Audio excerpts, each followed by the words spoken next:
Nahimo ng tropical depression ang LPA nga ginamonitor sa Pag-asa. Kini ang unang bagyong misulod sa Philippine Area of Responsibility karong tuiga. Dugang detalye sa live report ni Jandy Esteban. Jandy.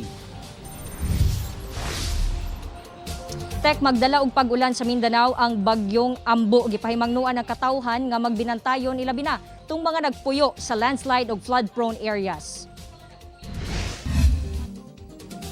Anaa sa 460 kilometers east sa hinatuan Surigao del Sur si bagyong Ambo, Lunes sa hapon, Mayo 11. Kini ang unang bagyo nga misulod sa Philippine Area of Responsibility sa nasod karong tuiga. Galahiw kini padulong sa northwest sa gipaspason nga 15 kilometers matag oras.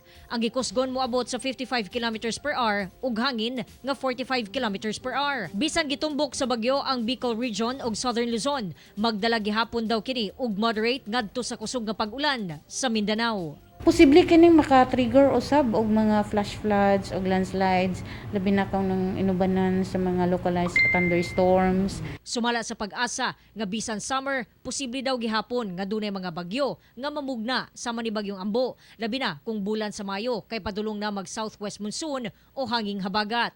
Ang hangin na galing sa Indian Ocean, which is warm and humid.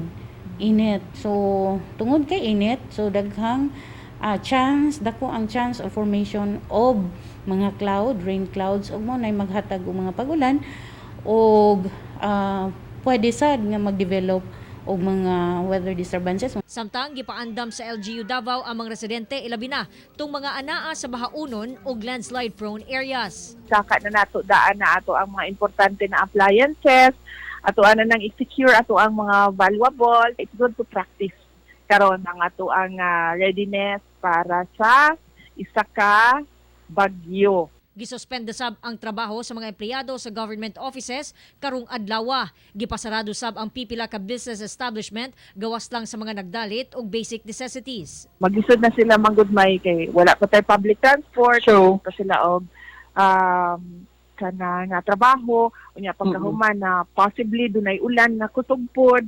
So pait na kaayo ang sitwasyon. So, Nakaandam na sab daw ang evacuation centers nga na-identify sa matag barangay ug andam mag-provide og modular tents aron matuman ang social distancing ug galing kinahanglan na gyud ma-evacuate ang mga residente tungod sa daot nga panahon. Base sa Pag-asa forecast track, maglandfall ang bagyo sa Bicol Region by May 14 or 15. Tek. Okay, ang pingtang tanan. Daghang salamat, Jandy Esteban.